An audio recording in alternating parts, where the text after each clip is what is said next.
That week in July, the heat made the bricks of the houses groan in the afternoon, and the air of the Lower East Side seemed to taste of rust and coal, mixed with the fine dust that rose from the streets.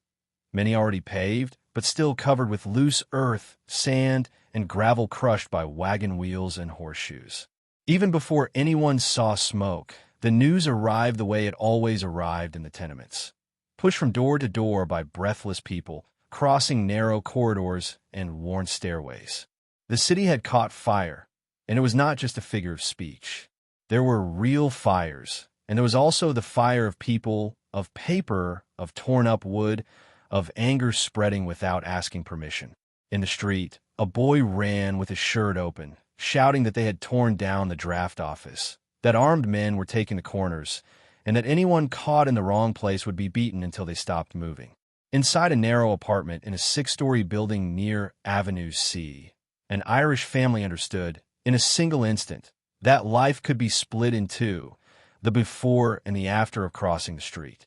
Ellen Kavanagh had already spent the day with the windows shut to keep the horse dust outside, but the heat came in anyway, trapped between warm brick walls and the still air of the inner courtyard. The iron stove was unlit, saving coal, which came in sacks and dirted everything with black dust when it was measured out in small portions. In the corner, a basin of lukewarm water with a cloth laid over it waited for the hour to wash her husband's hands when he came back from the docks, as if routine could still be obeyed. Ellen had folded and refolded the same mended shirt, more from nerves than need, feeling in the cloth the salt of old sweat and the smell of cheap soap. The eldest son, Seamus, 15, sat on the floor with his back against the wall, the soles of his worn boots turned up, trying to fix a lace that never sat the same, because the leather had already given way and the eyelets pulled crooked. The youngest, Nora, 8, played with an empty spool, pretending it was a wheel. And there was little Michael, 4, who that day would not let go of the hem of his mother's skirt, as if his body already knew that the house, however small, was the last boundary. The building smelled of onion, cheap soap, and damp wood, and also of garbage piled in tins and boxes in the back, where flies persisted despite the heat. From the corridor came the sound of hurried footsteps and slamming doors, and the creak of boards gave away every movement. Mrs. O'Rourke, from the 4th floor, passed the open door without asking leave, her face sweaty and white with fright. She did not come in. She stayed on the threshold, as if the corridor itself might bite. She said men had been attacked on 3rd Avenue, that a wagon had been overturned, shop windows smashed, and that the police were falling back because batons in small numbers were not enough against a crowd spreading across blocks. She also said she had heard of black men hung from lampposts, and that an orphan asylum for black children had been threatened. No one there had seen it with their own eyes, but it was enough to hear it to feel the stomach turn. The rumor came mixed with a real sound. In the distance, a continuous shouting, as if the whole city were speaking at once, and over it, now and then, the dry crack of glass and wood, and a bell rung in haste. Not like mass, but like alarm and summons. Ellen did not answer with questions, because she already knew there would be no answers that would do. The only concrete thing was that Patrick Kavanagh, her husband, had left early for the East River to unload sacks and barrels at the pier, arm work that began before the sun was high and depended on the ship, the foreman, and the day's mood. He had not come back at midday, as he sometimes did, when there was a short pause to eat something cold and drink water. And now, if men in the street were deciding who could pass and who could not, Patrick might be stuck on the wrong side. The street, which until yesterday was only a street, had become a line of risk. Seamus stood up, as if his body knew before his head what had to be done, and Ellen felt it as a warning. The decision was already arriving, even if she still tried to hold it back. She told her son to fetch water from the bucket and fill the cups, as if it were an ordinary afternoon, because water was the first thing to run short when people locked themselves in and the corridor turned to turmoil. She also asked Nora to get the cloth bag where they kept their little money and the rent paper, the receipt that was the only proof they had a right to that room. She herself went to the drawer and took out a small medallion with the image of a saint, not out of theatrical faith, but out of habit, like someone who locks the door before leaving, Even knowing the key does not hold back the world. In the building, someone began to run down the stairs shouting that men were being pressed into service, that there was a list, and they were going house to house. The word recruitment in that neighborhood was a hot iron. Since the war in the South began, the newspapers had spoken of battles and deaths in large type, and the men of the neighborhood read over one another's shoulders at the stands, where the sheets were handled until they went limp with sweat and dust.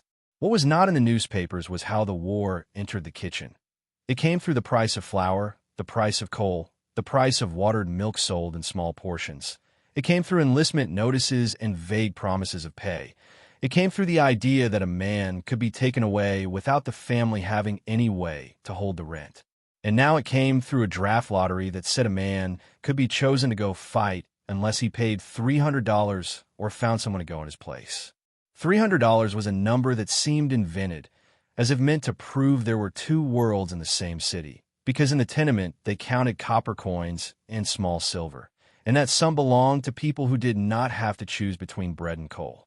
Ellen had seen well-dressed gentlemen on Broadway when she once went to deliver washed clothes, and she had also seen the carriages passing as if the mud were not the same, with high wheels and drivers who did not look down. There was no time to speak of it that afternoon, but all of it was inside the rumor rising up the tenement stairs, as if each step brought with it a bitter explanation. She did not want to go out. The idea of putting the children into a street where armed people decided who was an enemy seemed madness. But the thought of Patrick trying to come home and finding the door shut and no one waiting seemed worse. Ellen did what she had done since she arrived from Cork years before. She calculated with what little she had, chose one risk instead of another. She tied a dark scarf over her head, slipped the cloth bag under her shawl, lifted Michael onto her hip, and held Nora by the hand. Seamus stayed at her side, his shirt buttoned to the neck, trying to look older, as if one more button could become protection. Before leaving, Ellen snuffed the candle, not to save it, but because a small flame seemed indecent in the face of what was happening outside. On the stairs, the steps were hot, and the banister held the grease of many hands. The air grew heavier as they went down, smelling of sweat and fear, and the sound of people speaking loudly behind closed apartment doors. On the ground floor, Mr. Donnelly, the caretaker, stood with the door open and a wooden bar in his hand, as if he could stop a crowd with it.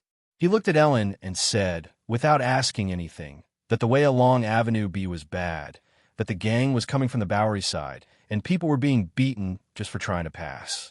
He also said the sound of bells had started earlier, and that when bells rang like that, it was because someone wanted to gather people, whether to call reinforcements or to call the street.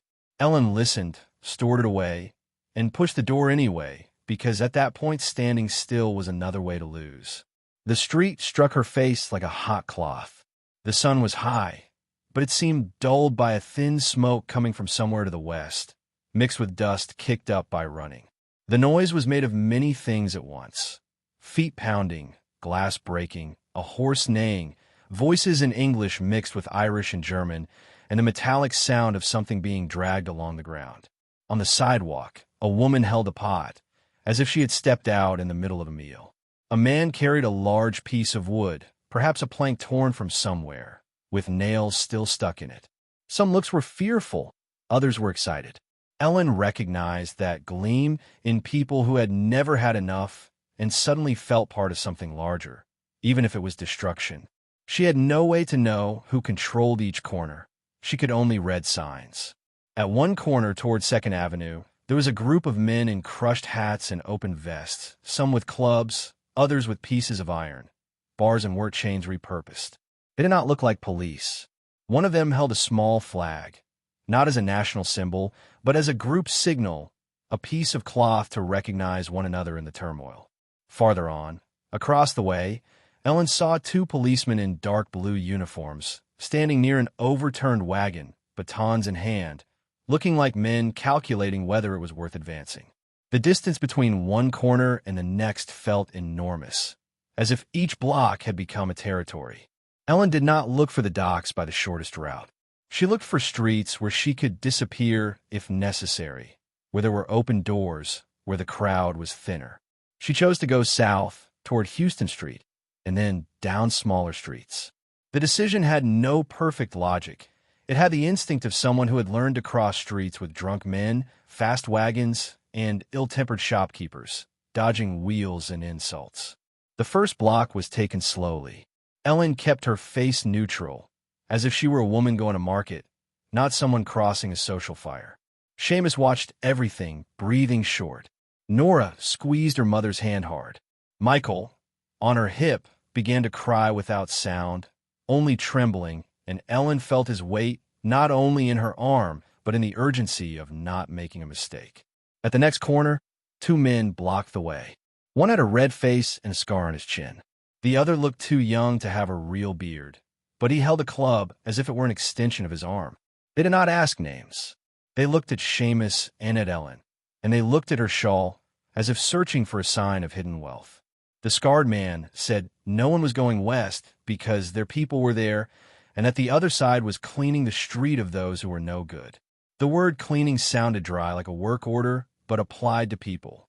Ellen said she was going to fetch her husband at the pier and come straight back, that she was not going anywhere else. Her voice came out calm, because her body knew any tremor could be read as guilt. The man did not answer once. A shout came from somewhere behind, and everyone looked for a second, as if the whole street obeyed noises. Ellen used it to take a step sideways, as if she had understood and would turn back. Instead of turning back, she pulled Nora and turned into a narrow side street, where clothes hung between buildings and the smell of urine and soap was stronger, coming from dumped buckets and shared latrines. Seamus followed without arguing. The scarred man did not chase. Perhaps he had something bigger to watch. Perhaps he knew that on that day the city offered too many targets.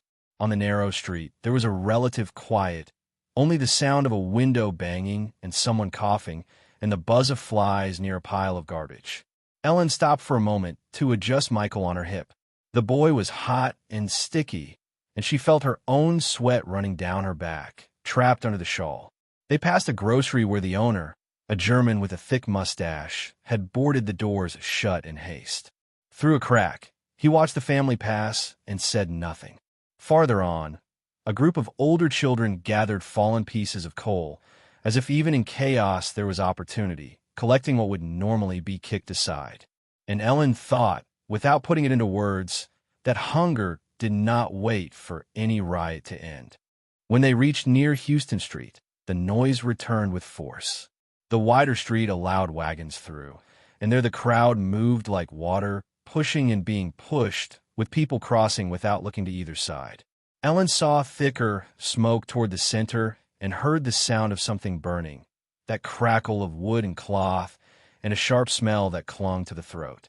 A man ran past with a bundle of bedding in his arms, as if fleeing a household fire, but his face held the expression of someone carrying a prize. Seamus tried to peer over shoulders and saw, across the way, a broken window and men going in and out of a building. It was impossible to know whether it was a shop, an office, or a home. In that moment, everything seemed to become the same thing when a crowd decided. People around them said the draft lottery had been resumed and attacked, and that the rich had shut their doors. They also said black people were being hunted, and that abolitionists were to blame for everything. The mixture of rage and confusion was what frightened Ellen most. There was no clear demand, only a wind of violence choosing targets, and that made each step more dangerous than any rule. She had to cross Houston, and to do that, she would have to pass a corner where a large group stood as if waiting for an order. Some had ribbons in their hats. Others held bottles. There were men with stained hands, perhaps ink, perhaps blood, and the light and dust deceived. Ellen did what she had done as a child, crossing a noisy market. She chose a point and went. She kept close to a stopped wagon, using the horse's large body as partial cover. The horse sweated and stamped, nervous, and the leather harness creaked. Its smell was strong, mixed with dried manure on the ground. Midway across, a stone flew from somewhere and struck the wagon's wood, bursting into splinters. The horse startled and pulled at the harness. The driver shouted. The crowd shifted, and for a second Ellen felt she would be swallowed, that the street would close over her like heavy water. Seamus put a firm hand on her arm and pulled her to the opposite sidewalk. Nora nearly fell, but Ellen held her. Michael began to cry loudly, and that crying, in that moment, was both risk and protection. Some men looked with contempt, others with indifference, and some, perhaps moved by seeing a child, looked away. The family managed to slip into a calmer street on the south side, like people passing through a crack before it closed. There, near a brick building where a workshop operated, Liam Finnessy stood with a crumpled newspaper in his hand, the sheet dirty with fingers and dust. Liam worked as a driver when there was work, and when there was not, took odd jobs unloading coal, his clothes always marked with black. He looked at Ellen and said, without gentleness but with urgency, that going to the pier that day was asking to be crushed. He said he had seen a large group heading toward the City Hall area and that the police were gathering people at strategic points. He said the East River was full of men trying to get away in small boats, as if water were an exit when the street became a trap. Ellen asked if he had seen Patrick. Liam said he had seen a man like him, the same height and the same way of walking, near James Slip, trying to cross a street and being shoved back. He said the man had a mark on his forehead, perhaps from a blow. The mark on the forehead was real. Patrick had hit his head years before on a beam at the pier and had been left with a thin scar. The information was not a guarantee, but it was a direction, and that day direction was already a great deal. Ellen thanked him with a nod and kept going because stopping was giving fear time to grow. The closer they came to the East River, the more the air changed. The smell of dirty water and fish mixed with smoke, and there was also the odor of tar and rope, common near warehouses and pilings. The sound of hammers and ropes, which normally marked dock work, was interrupted or displaced, as if the rhythm had been broken. Men stood in groups, some looking north, others arguing. Some women carried children in sacks, going the other way, as if evacuating. At Cherry Street, the family met an improvised barrier, a wagon set crosswise and a group of men with sticks and chains. There did not seem like diffuse rage. It seemed like an intention to control passage. One of the men, sleeveless shirt and arms full of soot, asked where they were going. Ellen said she needed to find her husband who worked at the pier. The man looked at Seamus and then at the bag under Ellen's shawl. He said they were letting through only those who lived there and those who had business with the river, because there were rumors that people from other neighborhoods were coming to smash everything. He also said that on the other side, there was trouble with black people and Irish, and no one wanted more problems. Ellen did not react to the word black. She had seen black men on the pier, working and being paid less, and she had seen how they were looked at in the neighborhood. It was not a simple matter for the people around her, but at that moment, it was not the subject. The subject was crossing. Seamus said, in a voice deeper than his age allowed, that his father was Patrick Kavanagh, a dock laborer, and that the foreman could confirm it. The man seemed to recognize the name, or at least recognize the firmness. He jerked his chin and told them to pass quickly, without looking to either side. They crossed, and Ellen felt that for a few steps they had returned to existing as ordinary people. On the other side, the scene was of a place trying to keep functioning while the rest came apart. There were ropes stretched, barrels stacked, and men in sweat-soaked shirts standing without loads, looking toward the city as if it were a ship listing. Near a warehouse, Ellen saw a group of men gathered around someone sitting on the ground. She approached, and her heart tightened before she even saw the face. Patrick was there, leaning against a wooden wall, his shirt open at the chest, and his face dirty with dust and sweat.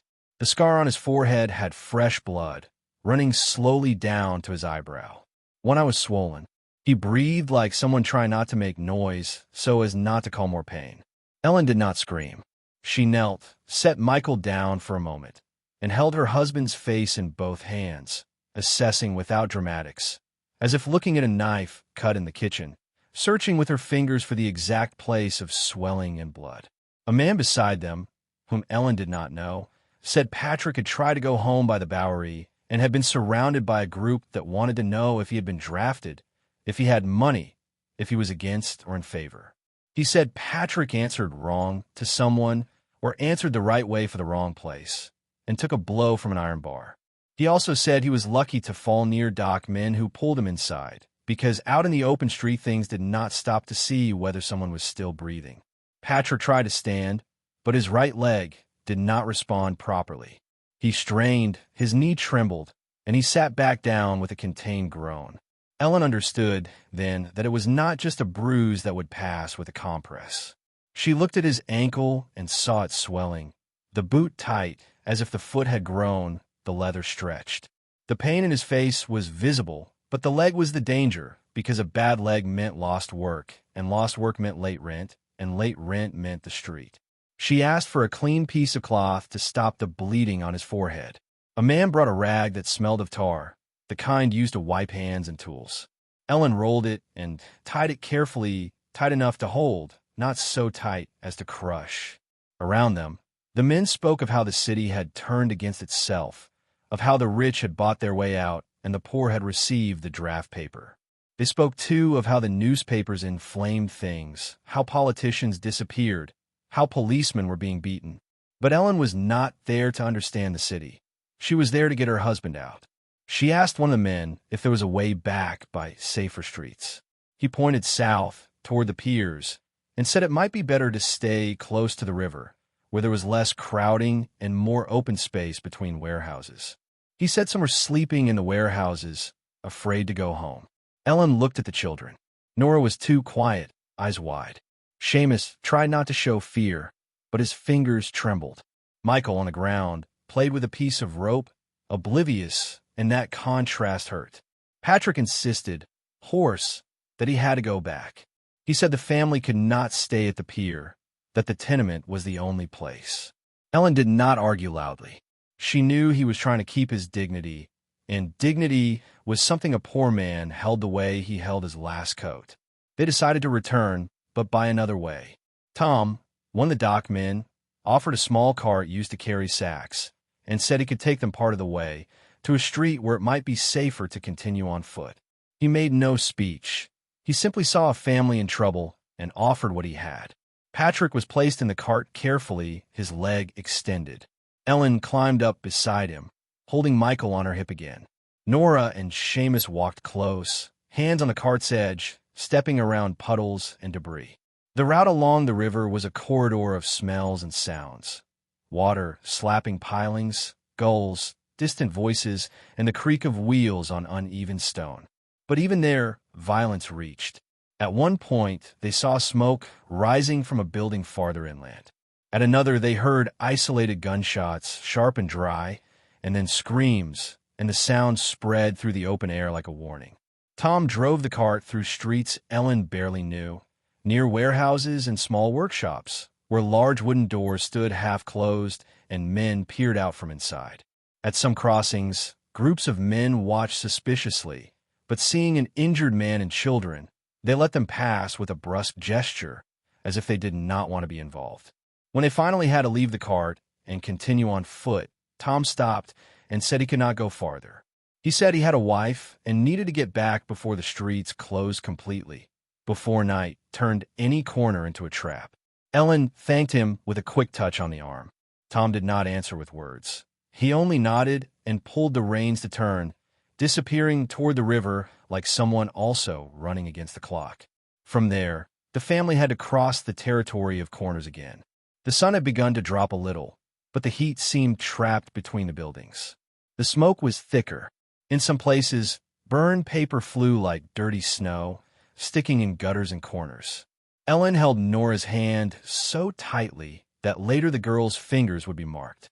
They came to a street where men were tearing up streetcar rails and piling wood, as if building a barricade, using tools and labor as if it were roadwork, but with the intention to block. One man shouted that no one would pass because the police were coming. Another shouted that the police had already been driven off. The confusion was dangerous because it changed quickly, and what was allowed 1 minute became a reason for a beating the next. Ellen assessed the street and saw, on the other side, an open church door. It was not a large Catholic church. It was a smaller brick chapel used by neighborhood people.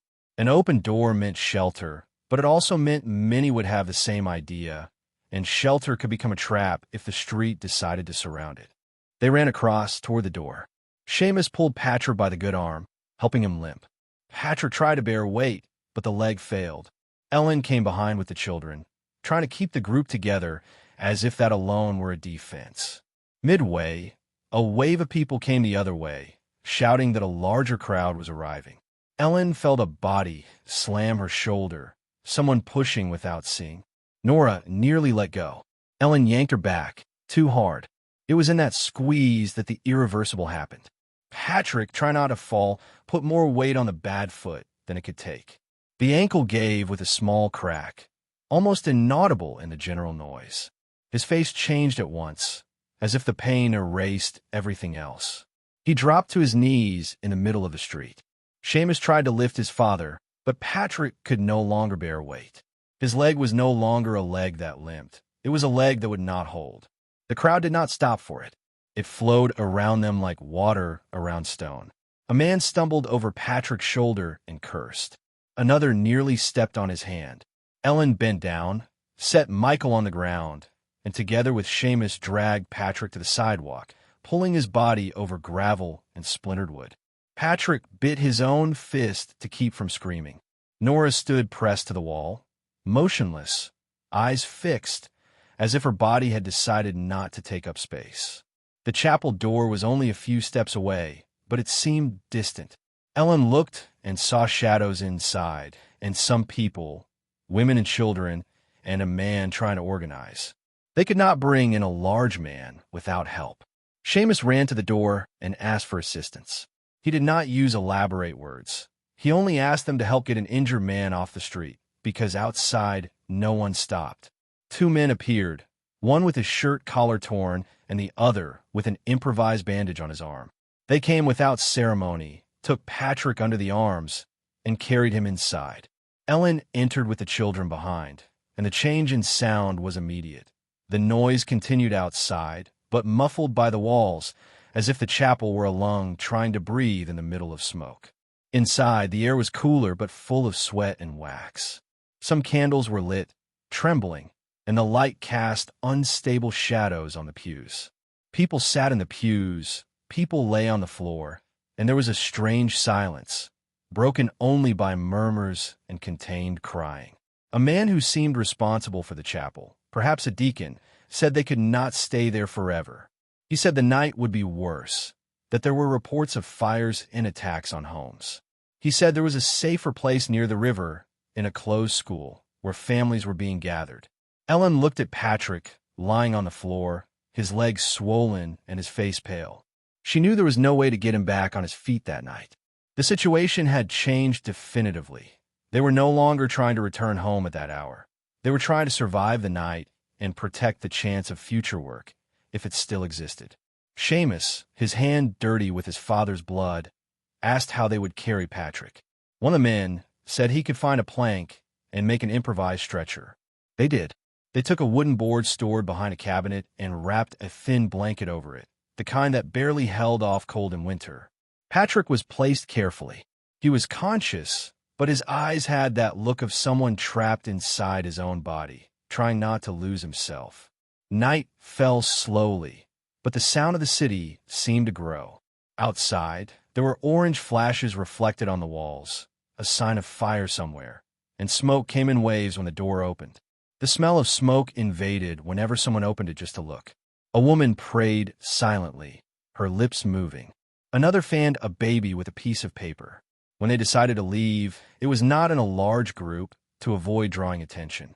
They went in small sets, following those who knew the streets near the river.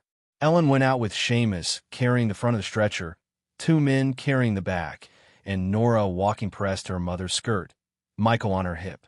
Each step was a calculation, because the stretcher struck stones and the weight made arms tremble, and any stop in the wrong place could become a sentence. The street was darker, but not completely. There was firelight in the distance and lanterns carried by people walking, and also the irregular glow of burning barrels. At some corners, groups gathered around burning barrels, as if they were campfires, but with anger in place of celebration. At others, there was silence and locked doors, with boards and improvised bars. They changed sides of the street several times. When they heard raised voices on one side, they crossed to the other. When they saw a group with clubs, they detoured. When they saw a man in uniform, they avoided him too, because in that moment the uniform drew violence and could drag in anyone nearby. At one point, near a narrow street, a group of men blocked the way. One held a length of chain. He looked at the stretcher and asked who it was. Seamus said it was a dock worker who had been hurt. The man asked if he had been drafted. Seamus answered that he was married and had children and worked, and that was all. There was no right answer, but there was a tone that could avoid a blow. The man spat on the ground and told them to pass, but quickly. He said he wanted no police there, no trouble. They passed, and Ellen felt that for an instant the family had escaped becoming a coroner's business. They reached a brick school building with tall windows near a pier. The door was open and people were coming and going. Inside, the wooden floor was covered with bodies lying down, whole families, and the smell was of crowded people and sweaty fear, heavy with breath and clothing wet with sweat. A man handed out water in cups. A woman gave pieces of hard bread, breaking it with her hands. Patrick was laid on the floor, propped against a wall. Ellen sat beside him and finally allowed her body to tremble a little. She did not cry out loud.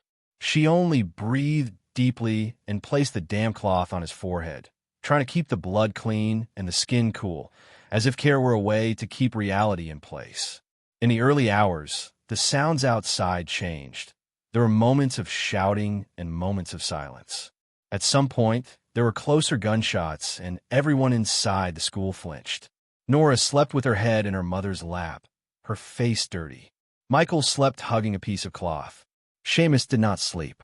He sat watching the door, as if it were his responsibility to keep watch over the city, and Ellen saw that the boy was crossing a boundary that did not allow return. When day broke, smoke still hung in the air, but there was a different feeling, as if part of the crowd's energy had burned itself out during the night.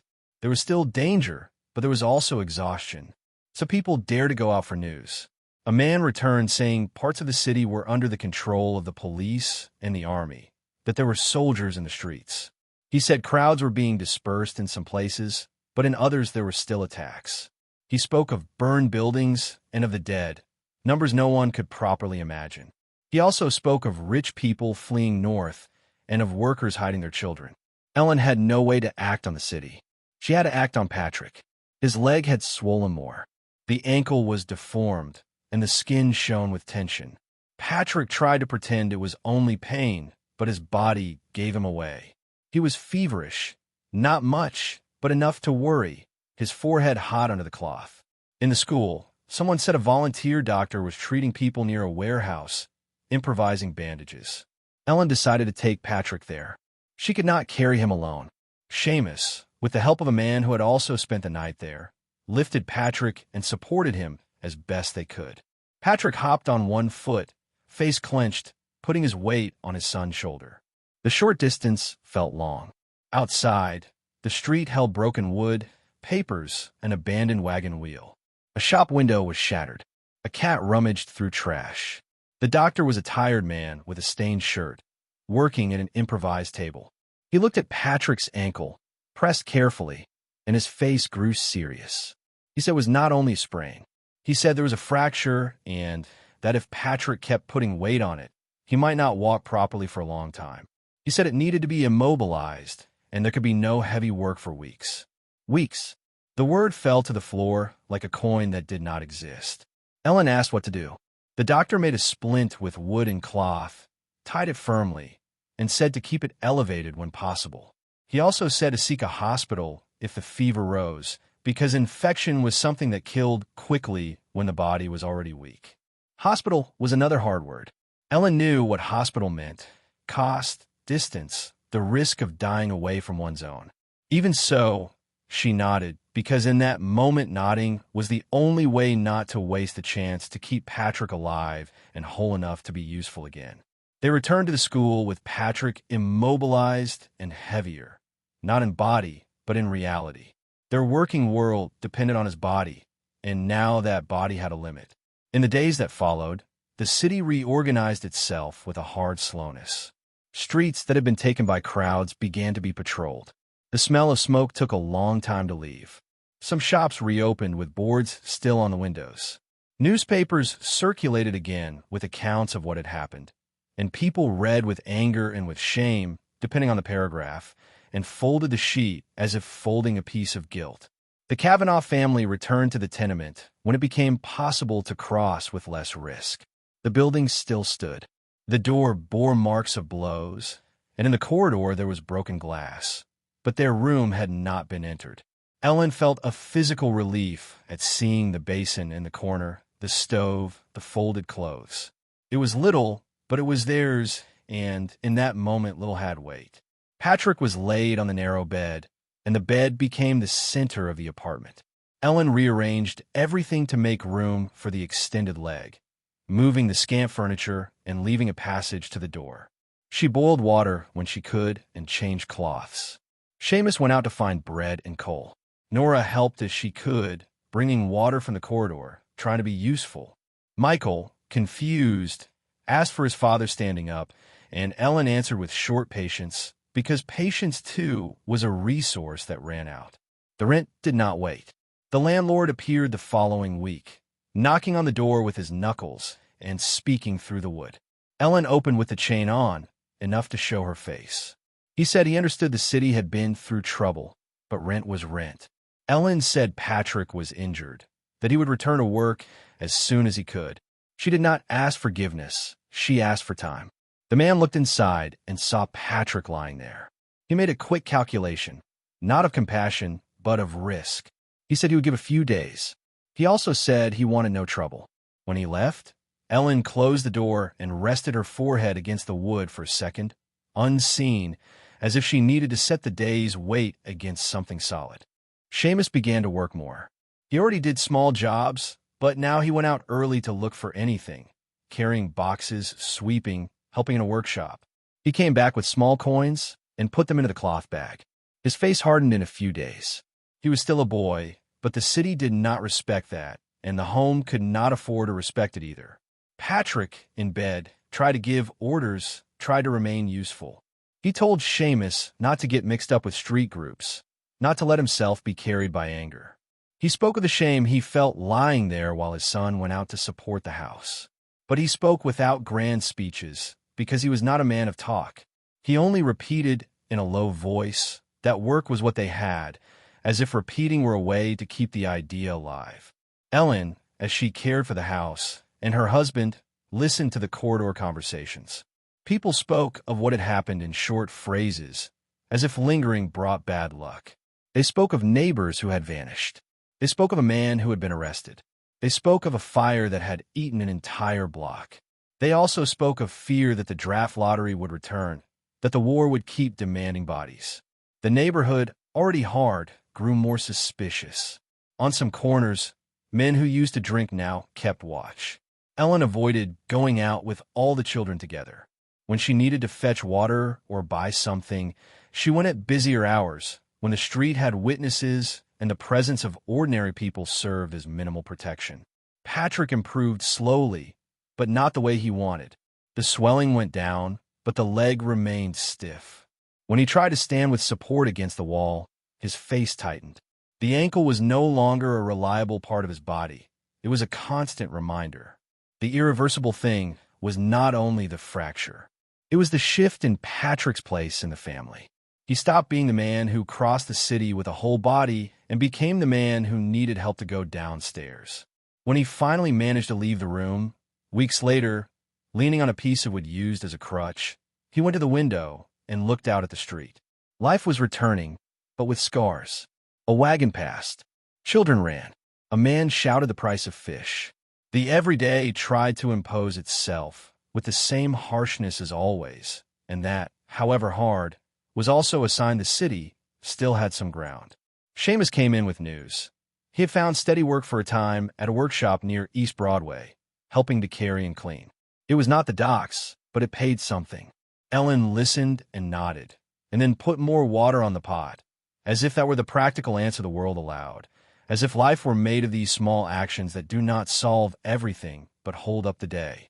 Patrick did not smile broadly. He looked at his son and said it was good, in a low voice. Then he told the boy to wash his hands before eating, because it was still possible to keep a small order inside the chaos. And sometimes that was what separated a home from a pile of fear. At the end of that summer, the heat eased and the air grew less heavy. The smoke disappeared, but the memory of the smell stayed stored in boards and clothes. Patrick went back to the docks for a day to try. He walked there with the crutch, slowly, and stood watching the men work. The sound of ropes and barrels was the old sound, but he could not enter it as before. The foreman looked at his leg and shook his head, not out of cruelty, but out of necessity. He said there might be lighter work, but not that week. Patrick returned home with his face closed. Ellen did not ask much. She served a thin soup, set a piece of bread in front of him and the boy, and sat with the children.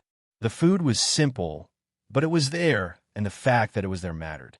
In time, Patrick found small jobs, mending ropes, helping organize tools, tasks that did not require carrying weight. It was less money, and that meant less meat, more flour, more nights counting coins. But it was work, and work was dignity, even when it came in pieces. Nora laughed again at times, especially when Michael got into some small mischief, and Ellen kept those moments the way one keeps water on a hot day. Seamus grew quieter, but he did not become lost. He learned routes, learned to read corners, learned to avoid groups. The city had taught it brutally, and he had learned because there was no choice. When winter came, the wind off the East River cut through the streets and forced people to seal their windows better. Ellen sewed more patches. Patrick, his legs still stiff, sat near the stove when there was coal and rubbed his hands to warm them, feeling the cold come in through the window frame cracks. The nights were long, but they were predictable, and predictability was already a kind of relief. One cold afternoon, Seamus came back with a small package wrapped in paper, a piece of thick cloth left over at the workshop. He said it could reinforce his father's boot or make a guard for the crutch. Ellen took the cloth and ran her hand over it, judging its usefulness, and Patrick looked and nodded. For a moment, the whole family occupied itself with a concrete task, measuring, cutting, sewing, as if the world outside were only distant noise and they still had a right to a piece of normality. That night, Patrick managed to go down the stairs with less pain, leaning on the reinforced crutch, and sat on the building's front step for a few minutes, breathing the cold air. Ellen stood in the doorway watching, saying nothing, only making sure with her eyes that he would come back inside. There was no crowd, no smoke, only the sound of a cart passing and footsteps of someone returning from work. Patrick went in when the cold tightened, and Ellen closed the door and slid the bar with a firm gesture, as if marking that home, small and cramped, was still a possible place. They ate, put the children to bed, and snuffed the candle without hurry, and the night went on to its end, ordinary enough to allow rest. If you found this story meaningful, please consider liking this video. It helps these quiet, often forgotten stories reach more people. Subscribe to Ordinary Lives, Extraordinary Times to stay connected to stories of everyday people who lived through moments that shaped history. Each life mattered. Each story deserves to be remembered, but we'd also love to hear from you. Let us know in the comments where you're watching from. Our community spans across countries, generations, and experiences, all connected by a shared respect for history and the lives within it. Thank you for watching, and thank you for helping keep these stories alive.